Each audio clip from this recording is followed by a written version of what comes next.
Hi guys. Bali po tayo dito sa Camp Bitongol Gym.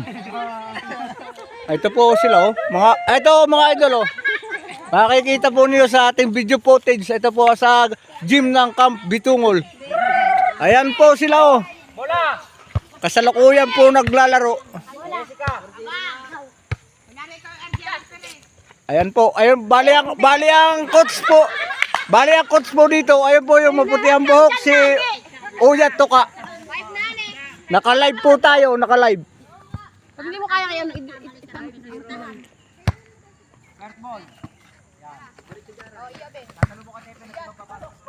Naka-live po tayo sa Camp Bitongol.